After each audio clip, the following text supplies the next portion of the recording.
Assalamualaikum warahmatullahi wabarakatuh. Hari ini kita akan membahas materi pertemuan 3 sekaligus mungkin materi pertemuan 4, yaitu tentang penjadwalan proses ya. Penjadwalan proses ini adalah kumpulan kebijaksanaan dan juga mekanisme di sistem operasi yang kaitannya dengan urutan kerja yang dilakukan sistem komputer. Penjadwalan tugasnya untuk memproses mana dulu yang harus berjalan, kemudian kapan dan berapa lama proses itu berjalan. Sasaran utama penjadwalan proses adalah optimasi kinerja sistem komputer menurut kriteria tertentu. Jadi dalam komputer biasanya ada beberapa proses yang harus dikerjakan. Nanti ternyata di dalam komputer itu ada penjadwalannya. Di antara beberapa proses yang ada ini, nanti yang pertama dijalankan yang mana, dan kemudian yang berikutnya yang mana. Nah, itu disebut dengan penjadwalan proses. Kemudian kriteria penjadwalan yang pertama adalah harus adil ya. Ini di mana proses-proses diperlakukan sama, tidak yaitu mendapat jatah waktu layanan pemroses yang sama dan tidak ada proses yang tidak kebagian layanan pemroses. Jadi semuanya akan diproses oleh pemroses. Kemudian efisiensi, ini adalah pemroses yang dihitung dengan perbandingan rasio waktu sibuk pemroses dengan total waktu operasi sistem komputer. Nanti ada yang dikenal dengan waktu tanggap atau response time. Sistem interaksi didefinisikan sebagai waktu yang dihabiskan dari saat karakter terakhir dari perintah dimasukkan oleh program sampai hasil pertama muncul di perangkat masukan keluaran seperti layar. Jadi pada saat program itu dieksekusi sampai dengan program itu dijalankan, itu disebut dengan waktu tanggap. Sistem waktu nyata didefinisikan sebagai waktu dari saat kemunculan suatu kejadian sampai instruksi pertama rutin layanan terhadap kejadian dieksekusi. Itu jadi kayak waktu tunggu ya, dari mulai dia datang kapan, kemudian sampai dia diproses. Ada turnaround time. Turnaround time adalah waktu yang dihabiskan dari saat proses atau job mulai masuk ke sistem sampai proses itu diselesaikan sistem.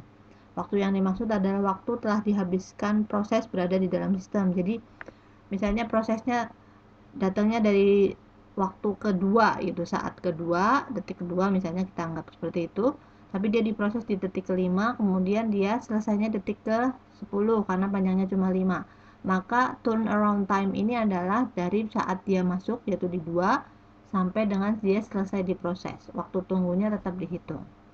Kemudian ada throughput, adalah jumlah kerja yang bisa diselesaikan selama satu selang waktu unit. Atau cara untuk mengekspresikan throughput adalah dengan jumlah proses atau job pemakai yang dapat dieksekusi dalam satu unit interval waktu tertentu. Oke. Tipe-tipe penjadwalan, nanti ada yang namanya penjadwalan jangka pendek. Ini tugasnya untuk menjadwalkan alokasi pemroses di antara proses-proses ready di memori utama. Penjadwalan dijalankan setiap terjadi pengalihan proses untuk memilih proses berikutnya yang harus dijalankan. Kemudian ada penjadwalan jangka menengah, yaitu statusnya ready, running, waiting, kemudian ready. Ada penjadwalan jangka panjang. Penjadwal ini bekerja terhadap antrian batch dan memilih batch berikutnya yang harus dieksekusi. Batch biasanya adalah proses-proses dengan penggunaan sumber daya yang intensif, yaitu waktu pemroses, memori, perangkat masuk dan atau keluaran. Program-program ini berprioritas rendah digunakan sebagai pengisi atau agar pemroses sibuk selama periode aktivitas job interaktif rendah. Ya.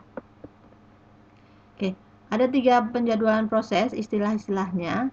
Istilah yang pertama adalah antrian. Ini adalah sejumlah proses yang menunggu menggunakan prosesor dan akan diproses sesuai dengan urutan antrian proses. Proses berada dalam memori utama. Kemudian yang kedua, prioritas. Ini adalah mendahului pada antrian proses. Kalau proses itu berada di bagian belakang antrian, maka dengan pemberian prioritas, proses itu langsung berada di bagian paling depan. Ya, prioritas ini misalkan berdasarkan waktu proses terpendek gitu ya. Jadi misalkan dia datang di urutan ketiga, tapi dia karena paling pendek dia diprioritaskan untuk dijalankan duluan, itu disebut dengan prioritas. Kemudian ada preemsi, ini adalah mendahului pada antrian proses kalau proses itu berada di bagian belakang antrian. Dengan pemberian preemsi, proses itu langsung berada di bagian paling depan pada antrian itu, bahkan akan memperhentikan kerja prosesor untuk mengerjakan proses yang preemsi tersebut. Ya. Jadi kalau bedanya dengan prioritas tadi, dia akan didahulukan misalkan karena dia pendek ya. Tapi dia tidak akan bisa menjalankan proses yang sedang dijalankan. Jadi proses yang sudah berjalan akan diselesaikan dulu, baru kemudian proses yang mendapat prioritas ini akan dijalankan.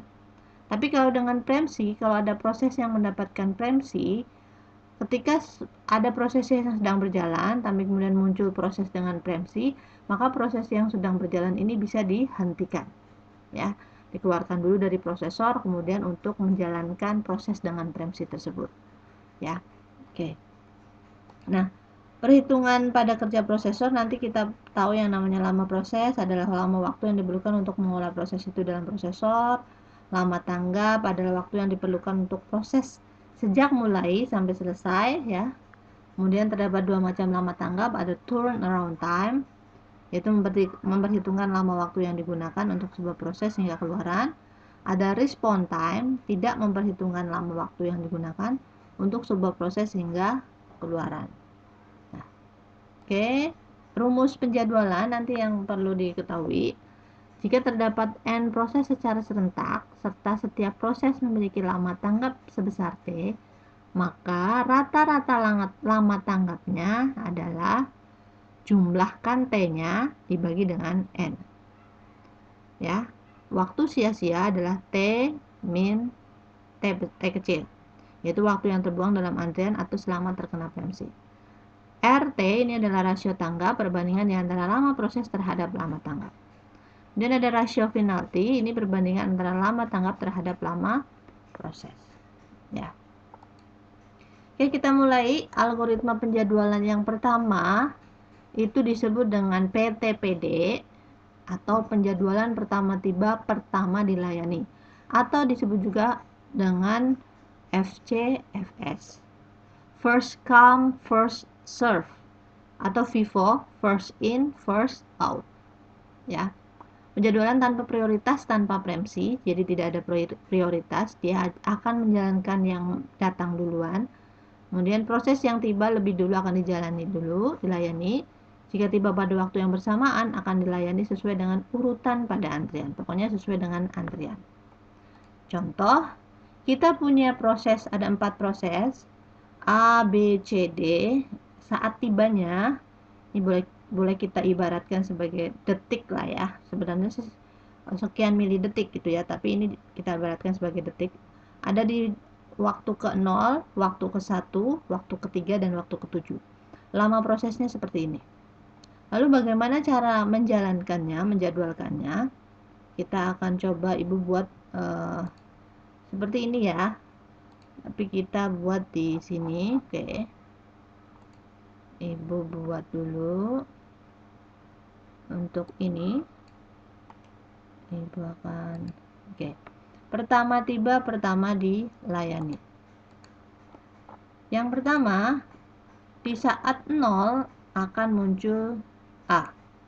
A itu sebanyak 4, lama prosesnya 4, maka A-nya akan dijalankan dulu karena dia datang duluan.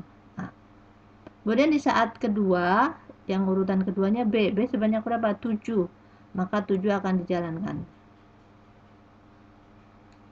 7. Kemudian yang berikutnya, urutan yang berikutnya C dijalankan sebanyak berapa? Sebanyak 3 ya, dia 3 jalankan. Kemudian yang terakhir D sebanyak 7. Oke. Nah, ini adalah PTPD. Kita sudah tahu saat tibanya berapa, lama prosesnya berapa, saat mulainya berarti dihitung. A mulainya di 0, B mulainya di 4, C mulainya di 11, D mulainya di 14. Diisi. Setelah itu saat rampungnya juga diisi. A selesainya di 4, B selesainya di 11, C di 14, D di 22. Lalu lama tanggapnya dicari. Cara menghitung lama tanggap adalah saat rampung dikurangi saat tiba. Jadi di sini ada lama tanggapnya berapa? 4 dikurangi 0, 11 dikurangi 1, 14 dikurangi 3. Oke, tadi kita sedang menghitung lama tanggap. Lama tanggap adalah saat rampung dikurangi saat tiba. Jadi ini dapat 4 dari 4 dikurangi 0, dapat 10 dari 11 dikurangi 1, 14 dikurangi 3 jadi 11, 22 dikurangi 7 jadi 15. Setelah lama tanggapnya ketemu, ini adalah T, maka dicari TR-nya atau rata-ratanya. TR caranya adalah dijumlahkan 40, semuanya dijumlahkan jadi 40, lalu dibagi berapa proses? 1, 2, 3, 4, 4. Maka rata-ratanya adalah 10. Ya. Ini adalah algoritma penjadwalan yang pertama, yaitu pertama tiba pertama dilayani atau first in first out atau first come first serve. Kemudian algoritma yang penjadwalan yang kedua adalah algoritma penjadwalan proses terpendek dipertamakan. Perhatikan penjadwalan dengan prioritas tanpa premsi. Ada prioritasnya, jadi ada misalkan nanti ada yang pendek duluan, dia akan menjadi prioritas tapi tanpa premsi. Berarti dia tidak bisa menghentikan proses yang sedang berjalan. Proses yang sedang berjalan akan diselesaikan dulu baru kemudian menjalankan proses dengan prioritas. Ya. Penentuan berdasarkan pendeknya proses yang dilayani. Jika proses yang terpendek belum tiba, maka prosesor akan melayani proses yang telah tiba sampai proses tersebut selesai. Ya, contoh di sini ada prosesnya A, B, C, D, kemudian saat tibanya di 0, 3, 5, 6, lalu lama prosesnya seperti ini. Implementasinya seperti apa? Kita lihat di sini. Oke. Nah, kurang lebih seperti ini. Ya. Yang pertama tiba itu A. A itu dijalankan sebanyak berapa nih? 5 ya.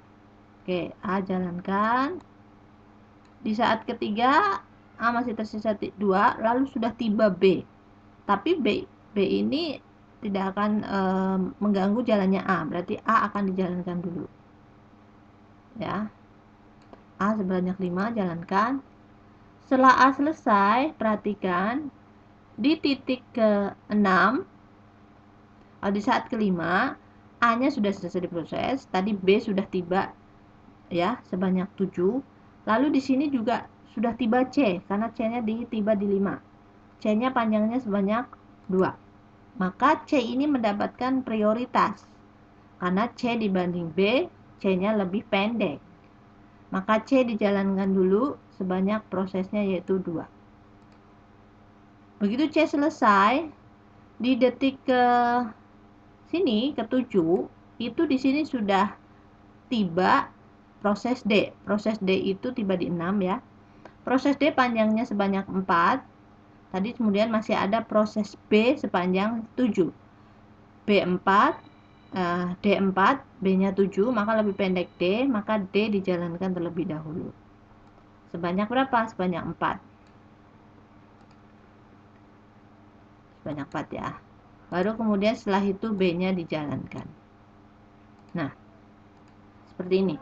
Jadi kalau di PTD, proses terpendek dipertamakan, yang sedang berjalan akan diselesaikan dulu, baru kemudian proses yang tersisa akan dibandingkan. Mana nih yang dapat prioritas? Kalau dia lebih pendek, maka dia diprioritaskan untuk dijalankan duluan. Meskipun dia di antrian yang berikutnya. Ya.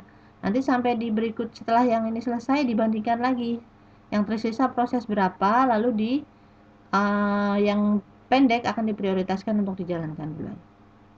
Sama seperti tadi, cari saat mulainya, berarti ini mulainya A di 0, C di 6, C di 7, ya. C di ini, saat mulainya C di 5, kemudian D di 7, lalu B-nya di 11, lalu saat akhirnya juga dicari, begitu selesai, saat lama tanggapnya dicari dari pengurangan dari saat rampung dikurangi saat tiba. Saat rampung dikurangi saat tiba, lalu kemudian jumlahkan dan cari rata-ratanya. Ini adalah proses terpendek dipertamakan, ya. Jadi dengan prioritas tapi tanpa premsi. Kemudian yang berikutnya ada penjadwalan proses selanjutnya, yaitu penjadwalan proses terpendek dipertamakan tapi dengan premsi. Apa bedanya?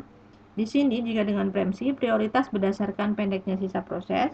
Diperhatikan saat proses tiba atau saat proses selesai. Menghitung lama sisa proses dari semua proses yang ada. Jika proses dengan sisa proses yang lebih pendek dari proses yang sedang dikerjakan, maka atas dasar preemsi, proses yang sedang berjalan atau dikerjakan akan dikeluarkan dulu dari prosesor. Jadi dia bisa menghentikan proses yang sedang berjalan. Ya. Contoh, kita punya antrian seperti ini, A, B, C, D, nama prosesnya, saat tibanya seperti ini, lalu lama prosesnya seperti ini. Bagaimana cara menjadwalkannya? Oke, proses terpendek dipertamakan seperti ini. Yang pertama, kita punya A di saat 0, maka jalankan A-nya. A. Kemudian nanti di yang kedua muncul B, ya. Jalankan dulu A-nya.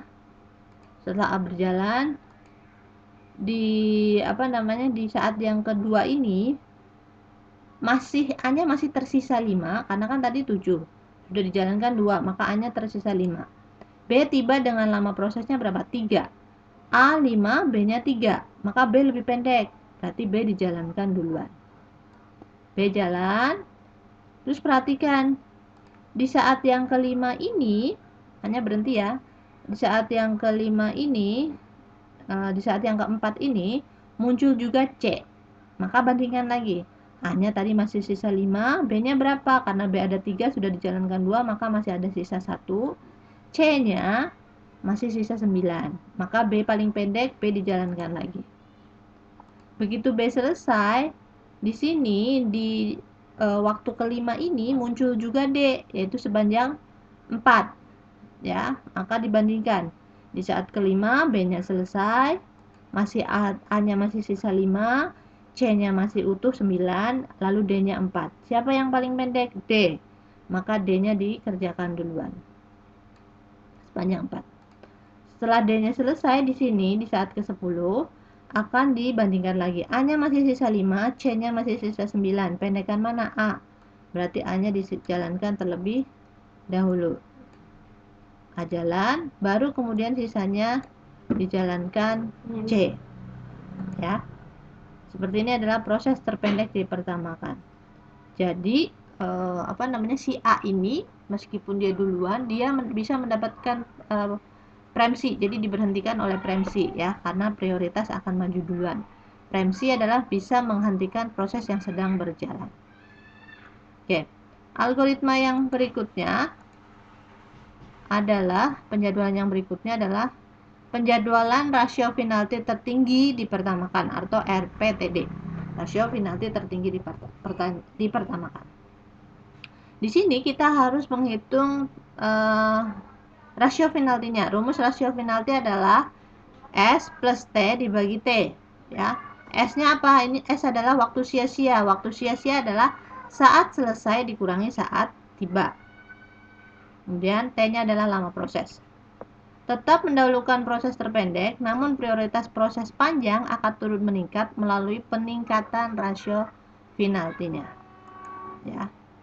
Contoh, kita punya penjadwalan rasio penaltinya seperti ini, ya. Ada A, B, C, D, E prosesnya. Saat tibanya seperti ini, lama prosesnya seperti ini. Bagaimana cara menjalankannya? Kita lihat rasio penalti dipertamakan. Oke, Ibu copy dulu, tadi ada lama prosesnya seperti ini. Ibu copy dulu paling atas. Oke, sebentar, ini RPTD ya. Oke, Ibu tadi lupa copy di sini untuk mengetahui aja. Nah, ininya kita hapus dulu. Saat mulainya ada saat tibanya di A, kemudian B, C, D, E. Hanya seperti ini. Berarti kita jalankan pertama kali adalah A-nya 4 kali. Ya, dia tanpa preemsi ya. Jadi yang pertama akan dijalankan sampai selesai. 1, 2, 3, 4. Setelah A selesai, di sini sudah tiba apa aja nih? Di yang berikutnya di detik keempat sudah tiba B, C, D, E. Keempat-empatnya udah selesai, udah tiba ya.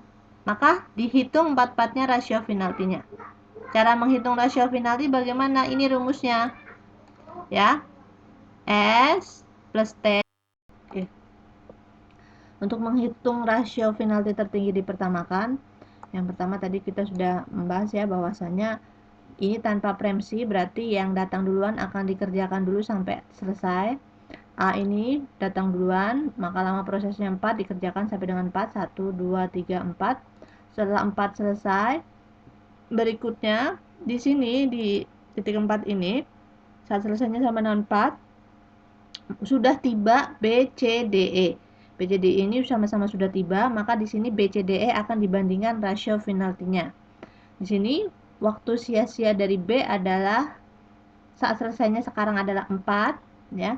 Dikurangi kedatangan B, 4 dikurangi 1 berarti 3. Kemudian yang C, 4 dikurangi C datang di menit kedua berarti 4 dikurangi 2.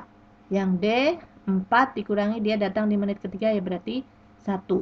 Kemudian E, 4 waktu selesainya 4 dikurangi 4 berarti 0 ya.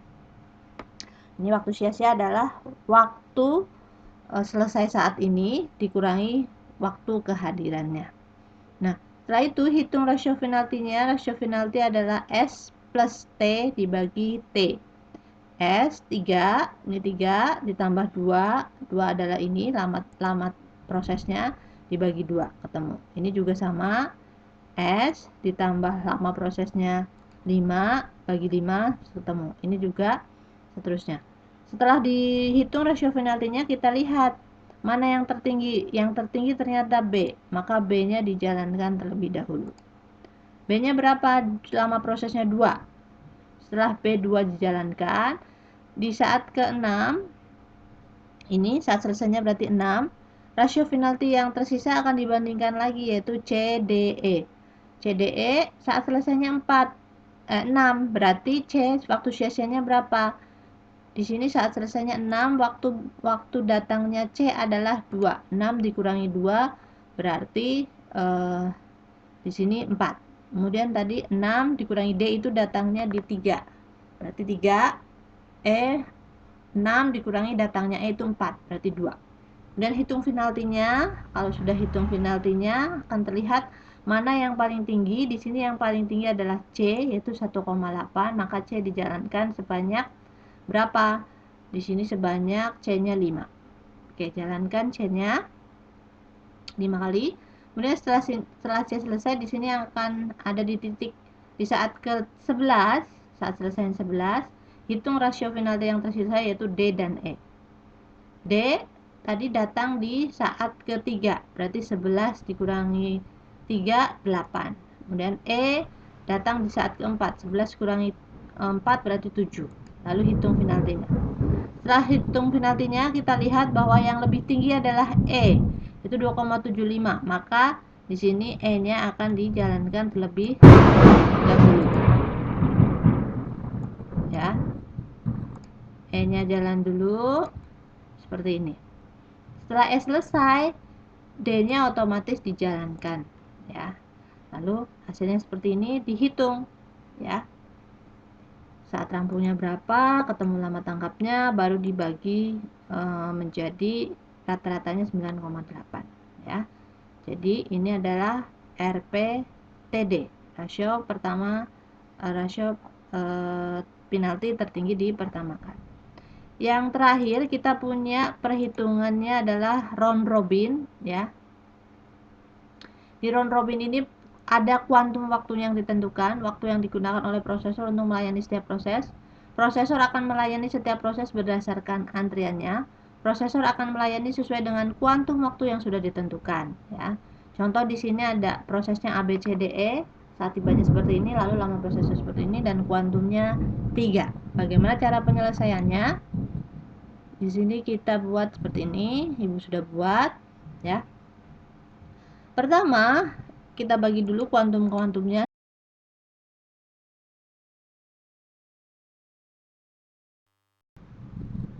Oke, sekarang kita melakukan perhitungan penjadwalan round robin atau putar gelang. Yang pertama, A-nya dijalankan duluan di di kuantum pertama, ya. Kita bagi kuantumnya dibagi dulu 3, 3, 3, 3, 3. Lalu setelah itu jalankan di kuantum pertama, yaitu yang pertama datang A sebanyak sesuai kuantumnya. Setelah kuantum pertama selesai, berikutnya di detik ketiga ini B sudah datang. Lama proses B adalah 3. Maka di berikutnya, kuantum berikutnya jangan menjalankan A lagi, tapi lompat ke proses berikutnya, yaitu B. Ya. B-nya sebanyak berapa tadi? 3 ya. Setelah B selesai, di saat ke-6, di saat ke-7 ini, B-nya sudah selesai sebanyak 3 proses, pas ya. Kemudian ada A tersisa 2 proses karena masih ada 5, tadi A-nya tinggal 2. Kemudian C-nya masih tersisa 7. Lalu jalankan sesuai urutannya di kuantum yang berikutnya ini. Nah, A-nya kan hanya tersisa 2. Kemudian setelah itu yang sudah datang lagi C, maka C tulis di sini. Ya. Kemudian di saat ke-9 ini A telah selesai, masih ada sisa waktu di kuantum, maka masukkan proses berikutnya ya. Di sini masih ada proses yang berikutnya adalah sudah ada C dan E. Ya, ini tadi C sudah dijalankan, maka di sini di kuantum berikutnya tidak C lagi. Jalankan yang berikutnya D. D-nya hanya 1, maka jalankan D. Berikutnya E. E-nya ada 6, berarti jalankan 6. Setelah ini selesai, balik lagi. Tadi yang tersisa berapa? Di saat 10 ini C-nya masih tersisa 6 karena baru berjalankan 1. D-nya 1, E-nya tersisa 6. Di C sudah jalankan sebelumnya. Lalu di sini jalankan C, C, C. Ya. Kemudian di sini setelah C-nya C di kuantum sini, maka loncat lagi. D-nya kan tadi sudah selesai. Tersisa E. E-nya tersisa berapa tadi? Ya. E-nya masih tersisa 6, berarti I. Kemudian di sini jalankan lagi C-nya, balik yang belum selesai. Lalu yang terakhir, kuantum terakhir masih ada sisa E1. Ya. Jadi di round robin ini dijalankan per kuantum, kemudian selang-seling prosesnya. Kuantum pertama misalnya A, maka di kuantum kedua lompat ke proses berikutnya yang sudah selesai. Kecuali misalkan di saat yang itu proses yang lain belum muncul, maka A tetap dijalankan. Kemudian jika proses yang kedua selesai, maka berikutnya akan balik lagi ke proses awalnya. Proses awal yang urutannya pertama siapa dulu? A, maka A jalankan. Kemudian C selesai kuantumnya, langsung ke kuantum berikutnya, lompat lagi ke proses lain dan seterusnya. Ya. Ini adalah penjadwalan proses putar gelang. Sama, perhitungannya sama, saat mulainya ditulis, kemudian saat rampungnya cari, dan baru ketahuan lama tanggapnya. Baru dicari rata-ratanya. Ya. Jadi kalau untuk putar gelang nanti akan dicari kuantumnya, akan diketahui kuantumnya berapa, dan per kuantum itulah dijalankannya. Oke, untuk hari ini mungkin materinya Ibu cukupkan. Jadi tadi ada beberapa, ada kurang lebih 5 ya.